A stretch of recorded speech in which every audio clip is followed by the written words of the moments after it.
Okay, I think we're going to get started. Hello everybody, my name is Tom Lazmich. This is my fiance Kelly Brock. We both just received our PhDs.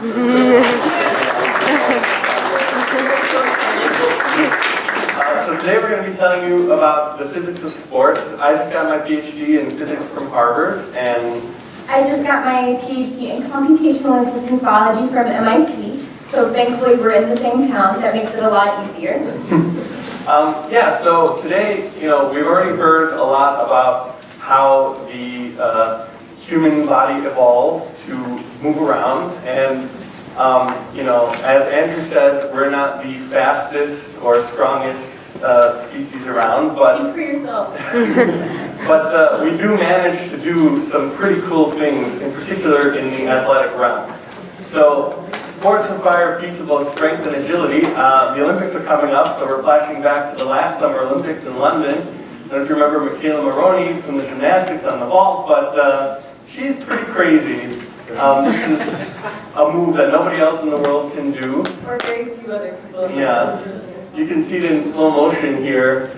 She's catapulting herself into the air, twisting around multiple times, around multiple different directions, landing, and the judges in the background are just kind of shocked.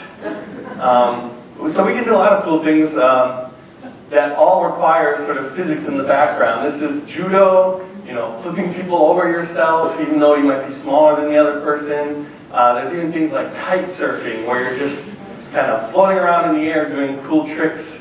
So there's a lot of different interesting things you can do in the sports realm, and there's a lot of physics that underlie those things. Ooh, yay, I get the mics back.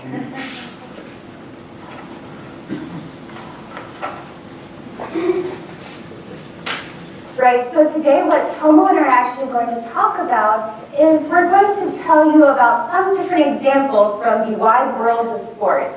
And specifically, we're going to show you how studying mathletics can actually give you a competitive advantage in perhaps the sport of your choosing. So for my section of the talk, what I'm going to be talking about is using the power of the force. Maybe not in a directly Star Wars way, but more in the context of how you apply forces to be able to score more points or to be able to throw things higher, faster, farther. One thing that we'll be talking about is how to be more efficient in how you use your forces. And we'll also talk about what it means to accelerate or decelerate and how that could actually give you an advantage. Then Tomo will come back in and he'll talk about how you can make things like balls, for example, fly through the air in different sports like baseball or football. There are different things that go into this, including ball speed, and as well as trying to understand the angles that you're actually making these things fly through the air. All right, besides trying to work very hard to get through grad school, another thing that I have had the pleasure of doing in my time at MIT has been helping to coach the MIT cheerleading team. And I am always so very, very proud of my team, so I'm going to show lots and lots of pictures of them. So as you can see, cheerleading, and especially competitive cheerleading, tends to involve putting people up in the air. And what you're actually graded on in competitions depends on how many people you can actually have in the air at one time, how high you can throw them and hopefully catch them, and how safe you are overall. And the way I like to explain this is that in cheerleading, teamwork makes the dream work. This is very much a team sport. To begin with, I want to go back to some very basic physics principles. So of force, when I say force, what I actually mean is a push or a pull. So when we have a tug of war, if we have two teams that are both very, very strong and they're both tugging on the rope, pulling on it with the exact same force, what that means is that the forces are balanced and nobody is going to move. These people look very happy because they're not being dragged around. However, what happens when one team is able to overpower the other one? All of a sudden, your forces are not in balance. And what that means is that either your speed or your direction can change. This is called deceleration. So this team is not nearly as happy because they're being pulled along. One particular force that acts on every single person in this room is gravity, which is the earth pulling you down towards it. So gravity pulls on all objects that have mass and therefore exerts a force. And when I say acceleration, what I mean is that you're speeding up. So for example, if you had an apple that, for example, dropped from a tree onto a famous physicist's head, what that means is that that apple would be traveling at nothing while it was still attached to the tree, but then for each second that it drops, it's going to go roughly 10 meters per second faster. So it's going to be speeding up. Now, when we start trying to think about this in the context of sports, what that means is that gravity is something that we typically have to overcome. And the way that we're going to do that is by trying to balance our forces. Like if we had a tug of war and we were pulling on the rope with the same force on both sides. So these are some members of my team at the Cambridge Science Festival, along with one amazing cheerleader from Brown. And this is called the stunt. The girl who's on top is called the flyer, and these are the bases in the back spot. Now, let's think about the forces that are acting on each member of this particular stunt. So gravity is going to be acting on the girl on the top. However, she's not dropping. What's going to counteract her is the people on the bottom pushing her up. So we have a force due to gravity here, and the forces that the people in the stunt are using to keep her up in the air. However, they're not moving either. So gravity is also pulling down on them. However, thankfully, we have the ground to push us back up. What this is called is statics. Nobody's moving, so that means that all of the forces that are acting on the different components of the stunt are completely balanced. Now this leads us to trying to be more efficient. So this is us in Daytona Beach at a national cheerleading competition. Again, I'm so proud of my team, so I'm going to brag on them all the time. Now this guy is very strong, so he's usually not on the top of his stunts. He's usually one of the people who's holding them up. But as you can see, he's very excited to be in the air. However, our bases on the bottom need to be very efficient in how they're holding him up. So as you can see, they're actually pretty close together. And if you're looking at the way he's standing up pretty straight with his legs pretty straight. Now, what would happen if his legs were very splayed open like that? Right now, all of our forces are pretty much vertical. They're acting straight up or straight down. However, if he was standing like this, very, what would end up happening is that his bases, the people on the bottom, would have to be pushing his legs like this. So then your force isn't acting straight up and down anymore. At that point, there's a part of your force that you're applying that's going into trying to push his legs back together, which is actually really inefficient. So therefore, if somebody's holding you up in the air, it's better to stand like this, with your feet shoulder width apart, than to be like that. Because in this instance, you're just wasting force trying to push them to be more like in this position. I've been talking a lot about cheerleading, but this idea of being efficient in how you use forces is actually very relevant in a large variety of contexts. For example, this is pairs ice skating, and again, this is another very cool Olympic sport, and you might notice that there is a lot of lifting involved. So similar to how I just said that our people have to stand with their legs straight up and down, similarly, you can see that his arms are straight up and down like this, not like that, because then that would be a much less efficient way of holding his partner above his head, which seems kind of dangerous, given that they have weights on their feet. Another way I'm going to drag on my team a little bit is that we can actually build higher and better structures. So if you're a college level team, you don't have to just stick to keeping your top people at this level. You can also start making it such that you have people whose primary support systems are not even on the ground. These are called college-level pyramids. And as you can imagine, once you get into these more involved and higher structures, you actually need to take into account forces a lot more, because that's a lot of weight that our people on the bottom are trying to counteract. So I wanted to stop very briefly for questions. Anybody have any? Sure. What was that N? When you said some have force G and then you have force with the letter N? Oh, that's the normal force. So as was mentioned earlier, Newton's third law states that if you have things that are balanced, if something isn't moving, then that means that every action has an equal and opposite reaction.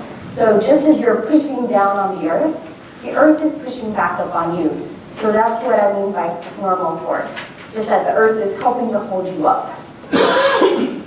What's the accident rate in this sport? Oh, great question, and one that has been discussed quite a bit.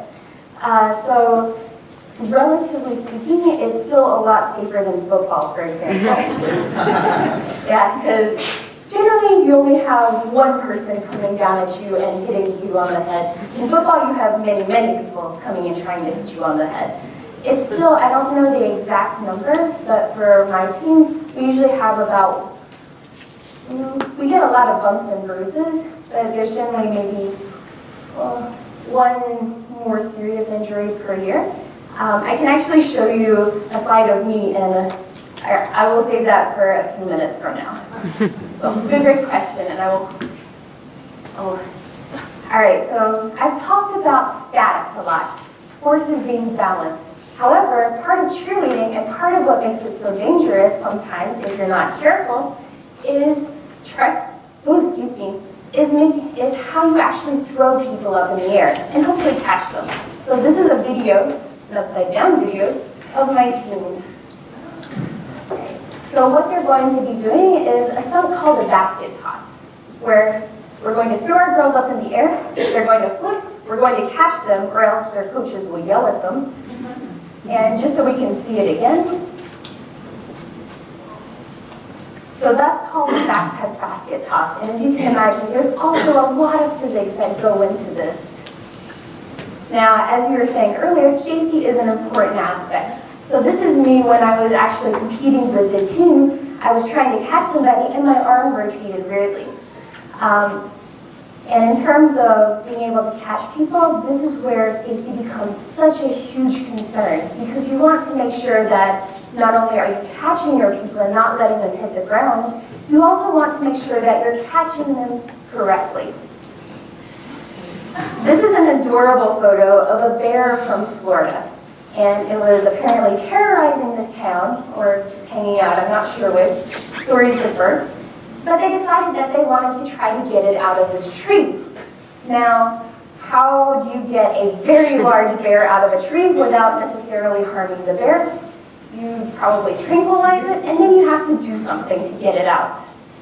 Now, you might notice that they laid out this very large mat. Why do you think that that might be? The answer is that this mat actually makes the bear take longer to stop. So it's going to have some velocity, some speed when it gets down to this ground. And it's actually the amount of time that it takes to go from some speed to zero that determines the force that acts on the bear. So if you have a longer time provided by this cushion, which kind of compresses under the bear to stop it, that means that the bear is going to exhibit less force on it, and hopefully this poor tranquilized bear will be safe because it won't have a large force. However, what if you had somebody who really did not like bears, and they were terrified and they wanted to inflict a lot of pain on this poor bear? What if, for example, instead of a mat, you had a large concrete slab? In this case, you're not going to have any way of compressing to slow down the bear's speed over a larger time. It's just going to be splat. So in that case, there's going to be essentially a very, very tiny time to stop, and what that's going to translate into is a very large force on the bear, poor bear. Now, what does this have to do with sports? So in the realm of cheerleading, for example, what you want is to be able to have a surface that you're working on that will actually be the most safe. So this is one of the papers that has appeared in a peer-reviewed journal that's actually been written just on cheerleading safety. So, there we go. So these are different things like concrete, rubberized track, which is what you might find in a track and field situation, a wooden gym floor, dry grass, and a spring floor. So these are different types of materials that a cheerleader might fall on if her bases are not very good. And what we're looking at here is a critical height. So what that means is, what is the maximum safe level for a cheerleader or another person to fall from onto this particular surface before incurring a much heightened risk for having a concussion. As you can see, there are only really two surfaces that are being particularly safe for the types of heights that we're working with. Usually cheerleading stunts are around here, where we're looking at somebody's feet being in my hands. So you can imagine that this 10 to 12 feet range, we want to try to have surfaces such that if our flyer gets away from us, she'll still be safe on landing. And this actually helps inform current cheerleading safety guidelines. Now, I have a question for everybody. You saw earlier where I was throwing a girl up in the air and catching her. What do you think is safer? Should I catch her like this, or should I catch her like this? Oh no, I definitely will not let her fall. All right, so I'm seeing both ways here, and the answer is let's try to catch high. Again, I'm very proud of my team. This very brave cheerleader is doing a move called the toe touch, and you can see that all of the people on the bottom are holding their arms up really, really high. Now, what that does for us in terms of safety is that if you catch her up high, like this, you're going to make contact with her a lot earlier, and you have more time to slow her down. However, if you catch her like this, that's pretty close to the ground, so you're going to have a lot less time to slow her down, which means that she might actually experience more force.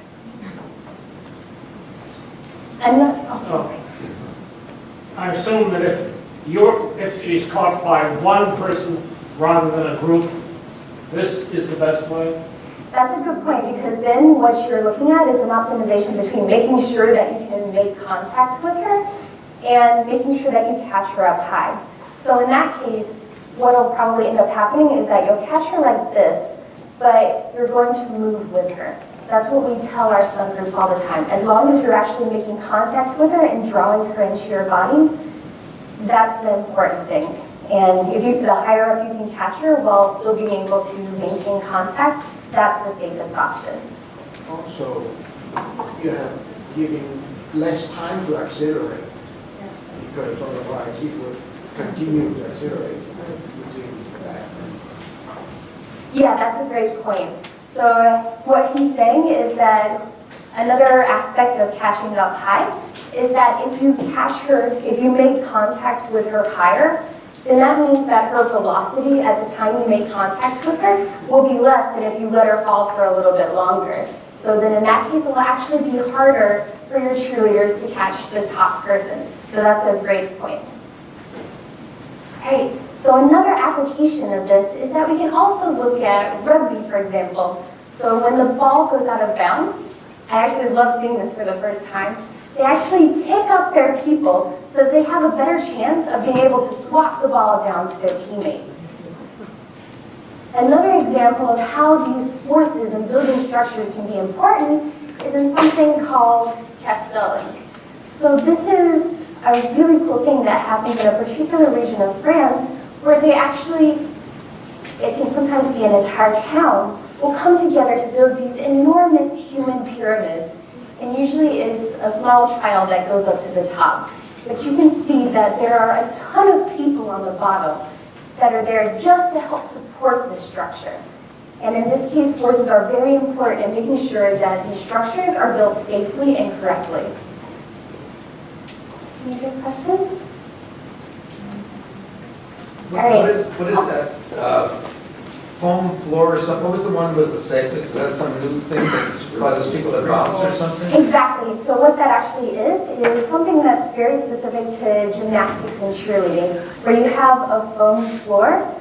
So it's a layer of foam about this thick, and it actually has springs that are up underneath it. And just to repeat the question, what he was asking was what was the actual safest floor from which cheerleaders could fall from a maximal height and still be safe?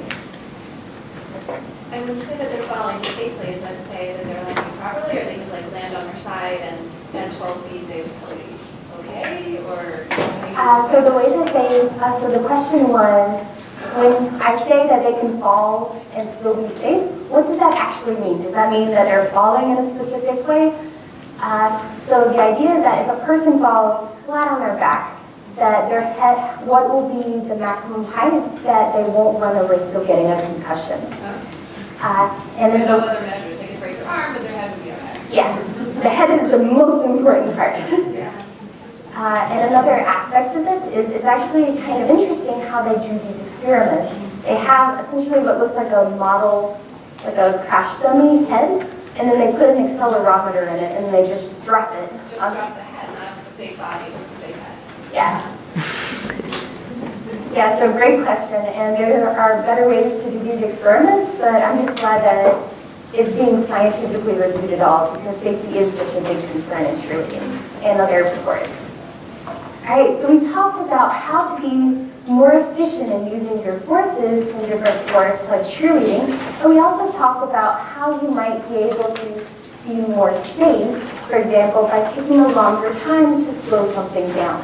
At this point, I'm going to turn it over, and instead of throwing people in the air, we're going to start talking about throwing balls in the air. Okay, so exactly as Kelly was saying before, we talked a lot about throwing people in the air in one direction and how gravity affects that, but now what I want to talk about is making things fly through the air in multiple directions, or what we physicists call projectile motion. So this happens in all kinds of sports. What happens if you have something that you don't need to just throw vertically, but also horizontally? So, for example, the path that a golf ball takes is a good example. Another example that we have that's particularly relevant now, because we're in season and the Red Sox are doing quite well, is the example of a home run. That's one particular case where you have an object that you need to propel very far to try to score some points. It requires a lot of talent, like David Ortiz has, and it requires some physics too. So I'm going to try to play this video for you of a recent David Ortiz home run. You can see he gets under the ball, it goes very, very far, the crowd goes wild. It's really quite a feat of athleticism. Again, slow motion. He's got to swing the ball he's got to swing the bat very quickly. He's got to hit the ball at just the right time, at a right angle to be able to do that. And this was actually the home run where he got to 513 and passed Ernie Banks in the all-time career home runs list. So it was a very cool moment, happened last month. So let's actually try to quantify a little bit how cool is a home run? You know, how hard is it to do that? This is data of all the home runs so far this season until about mid-May, where we just look at, on the x-axis here, we're plotting the true home run distance in feet. So that's the distance that the home run would go if it actually made it back to the same level that the ball was hit from. So, you know, if there were no stands or signs or scoreboards or anything in the way, how far would the ball go? And you can see the distribution starts around 330 feet or so and maxes out around 490 so far from the data that we had, and the average is about 397, you know, rounding up 400 feet. So that's a football field and then a third of another football field to that you have to actually make the baseball travel. So there's a lot that goes into that. What determines how far a ball will travel? Well, there's actually two main factors that determine that. There's how fast the ball is going after it's hit by the bat, or what we call the ball exit speed. So that's shown here by this arrow, which we call V0, you know, for the velocity or the speed. And then the other thing that determines it is the angle that the ball is released at. So when we'll talk more about that later as well. What about the spin of the ball? So That's kind of angular. yeah, so the spin of the ball is also an important factor, but what I'm focusing on here is kind of the simplified version of that for Do they now. try to avoid the spin because to make it go farther, or I don't know how? Sorry, can you say that Do they try to again? avoid spin? So the question is, do they try to avoid spin to make the ball go faster? Farther. Or farther, sorry, yeah. So I'm not really going to get into the spin of the ball much in this talk, but it does play a role in the sense that if the ball is spinning a certain way when the pitcher pitches it, it's harder to make contact between the bat and the ball, which, you know, then affects how fast the ball is going afterwards. So in some sense, it's kind of rolled up into this ball speed after hit, because if you only get a glancing hit with your bat on the ball, then the ball isn't going to be going as fast when it comes out. But also, after it's hit, if there's some spin on the ball, then the effects of air resistance become important. And but we're not really going to be drilling that deeply into that topic today. Instead, what we're really just going to be focusing on is these two main things. How fast is the ball going after you hit it, and what angle did you hit it at? So we actually have data on this as well. ESPN tracks the speed of all the balls after they're hit, and you can see here the exit speed of the ball, how fast it's going after you've hit it, on the x-axis in miles per hour. So first of all, before we even talk about the y-axis, you can see that these balls are going incredibly fast when you hit them, anywhere from like 90 miles an hour to over 120 miles an hour. So that's really quite remarkable. And then the y-axis is this true home run distance that I showed you before in feet. You know, how far would the ball go if it reached the same level? And you can see that there's a clear correlation that the faster you hit the ball, the farther it's going to go. But you see that it's not the only factor that determines how far the ball goes, because if I just pick a particular distance, say 400 feet, I can see that there's a whole range of exit speeds that could make a ball go 400 feet. So it's not the only factor that determines the home run distance. There's not a one-to-one correspondence. And then one of the other things that goes into it, as I mentioned before, is the angle. So the angle determines how much of that exit speed goes into sending the ball out towards the outfield versus how much of it goes towards sending the ball higher into the air. So I've got a couple diagrams here that can illustrate that. So if we have this velocity v, this speed that goes at a particular angle, it has the component that sends the ball out and the component that keeps the ball in the air. So at a steeper angle, you can see that the more of this speed is going in the vertical direction.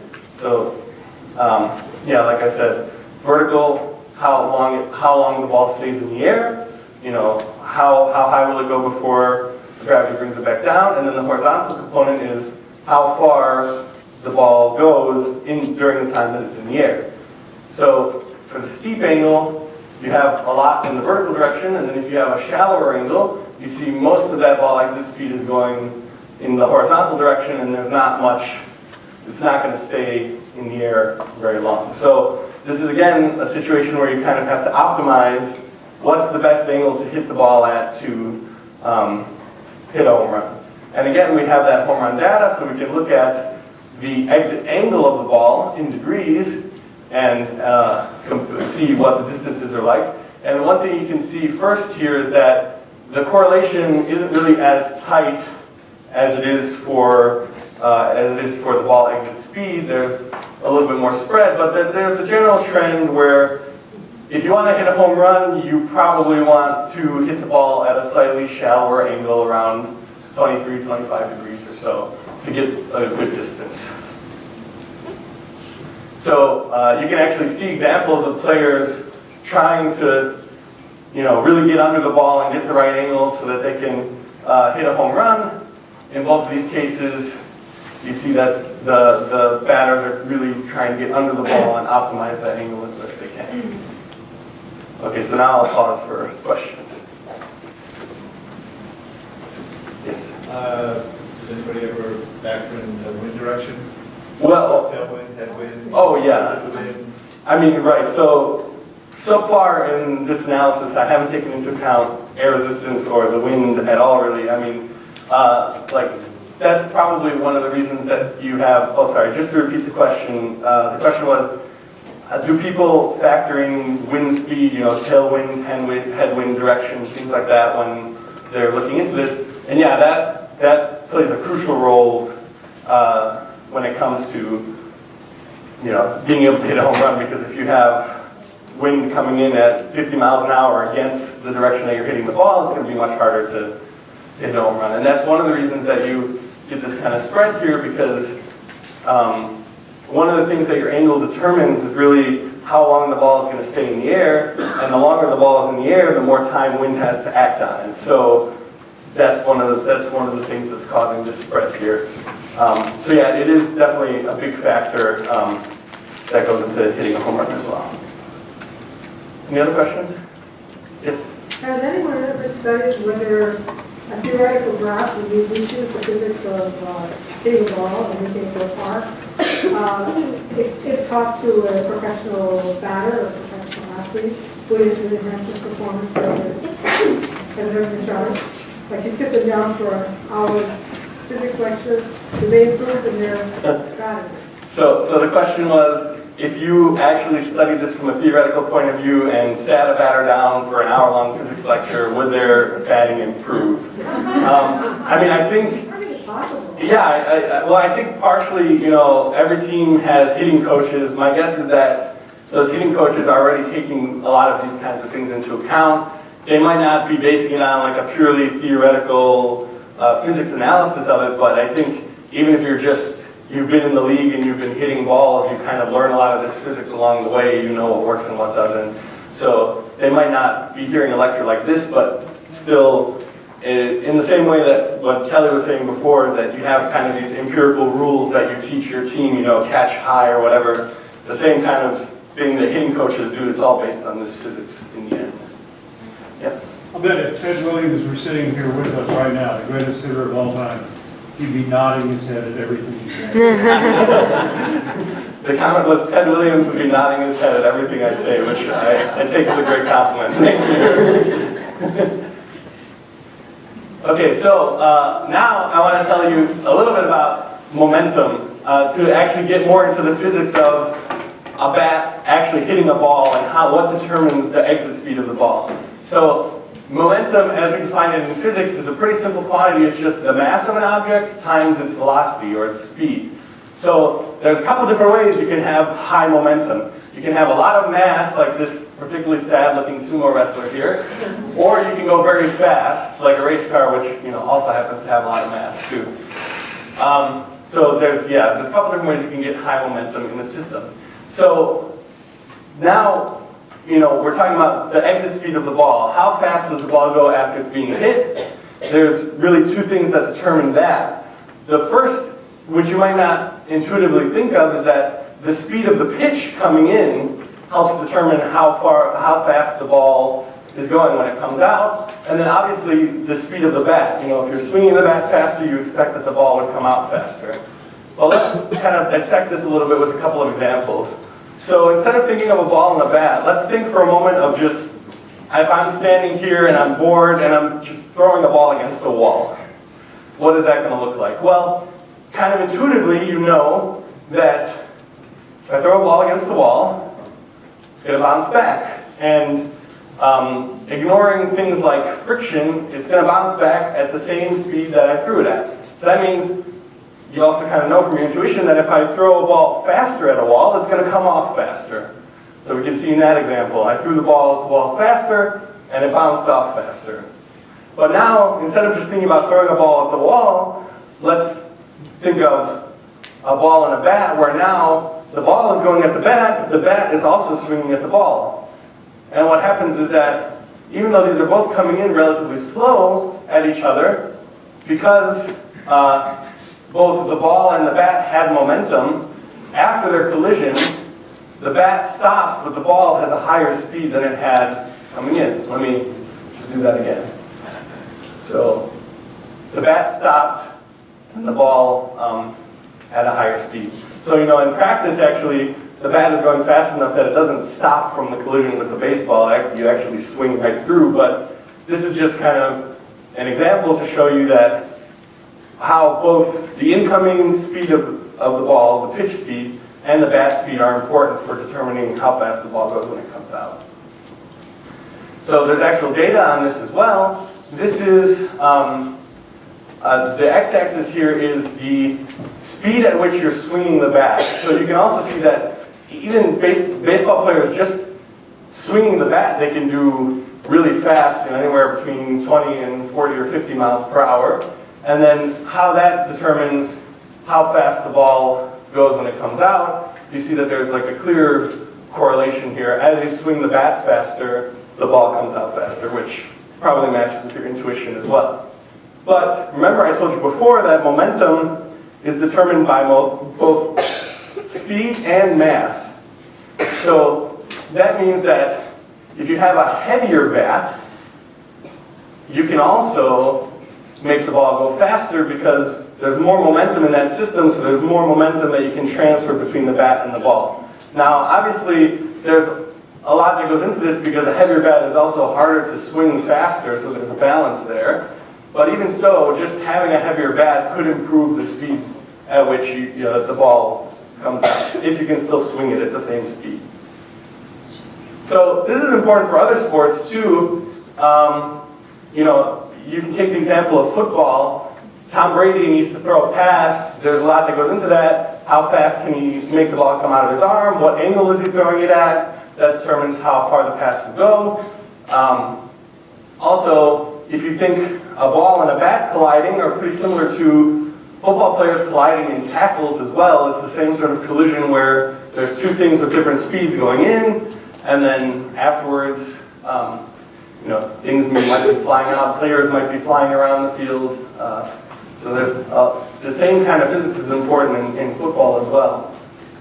And not only that, but basketball is another one where the kind of trajectory of the ball is very important. And again, it's determined by the same kind of physics. What angle are you shooting the ball at, and what speed are you releasing the ball at when it comes out? And you know, if you just graduated and you're doing a photo shoot and you find a basketball court, it might be very important for you as well.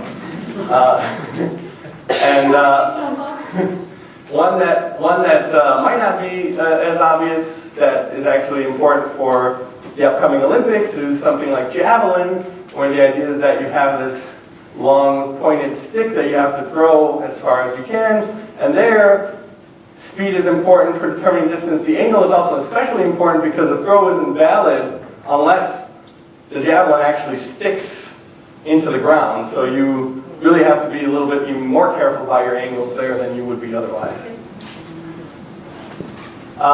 Yeah, so kind of wrapping things up, Kelly talked a lot about being efficient with your forces and counteracting gravity, and I tried to sum up moving things, throwing things in two directions, both vertical and horizontal, where there both the speed of the thing you're trying to throw and the angle at which you throw it are the most crucial factors. So we'd like to thank all the sponsors again, and I'm happy to take any questions now.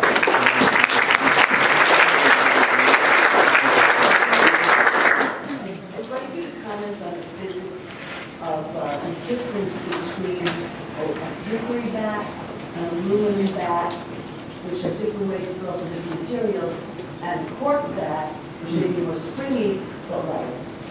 Okay, so the question was, can you comment on the difference between a hickory bat, an aluminum bat, and a cork bat, which might be lighter but also springier? So I think one of the main things that is the factor there is really, like you mentioned, is the bat weight. You know, aluminum is lighter, aluminum bats tend to be lighter, a cork bat is lighter, so that is certainly part of it. And that also goes back to this kind of trade-off you have between heavier bats make balls go faster, but also lighter bats mean you can swing the bat faster. So that's why some people tend to try to use cork bats because they can swing it faster. In terms of the actual difference between the materials, that part I think gets into more kind of fine points of the actual contact between the bat and the ball because, you know, for example, like aluminum and wood are going to have different friction coefficients between the bat and the ball. So one might be slipperier compared to the other or something like that. Or like you said, the cork bat might be a bit springier, which also that not only is it just the contact between the surfaces, but it also kind of determines things like where the sweet spot of the bat is, because the sweet spot of the bat is the part where if I just had a bat hanging on the wall here and I hit it, it would vibrate, right? And the sweet spot of the bat is the part that vibrates the least when you hit it. So things like that, they'll go into the material considerations as well. Yep. So, in terms of your baseball analogy and all of the different factors that go into how far the ball will go, so when you're talking about a pitch, if it's a fast pitch, Yeah. then the ball could go further. But so is there some kind of a balance between pitching too fast and too slow? Because you always hear about them hitting it or throwing it really fast, but if they do, then the ball can go further. Right, yeah, so the question was, there's a balance with pitch speed also. If you pitch slower, then that means the ball's exit speed is going to be smaller, but you always hear about pitchers trying to pitch faster. And I think the main thing there, which I didn't talk about at all, is batter's reaction time. You know, that it's harder to react to a really fast pitch than it is to react to a slower pitch. You hit the line. Yeah, exactly. Yes? So, do you think that people who are swinging the bat are taking any of those mathematical things into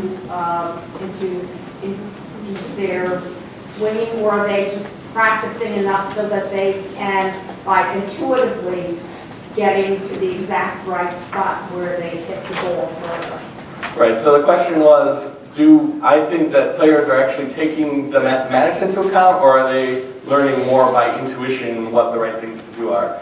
I think, well, I personally don't really know the answer. My guess is that it's like baseball's been around for long enough that a lot of these rules have just kind of been learned intuitively, and I think baseball existed before people really started trying to understand the physics of baseball. So, but you know, also now there's a lot of teams that are doing like really fine-grained data analysis to try to eke out every last bit. So it might be possible that they're taking more of the mathematics into account as well.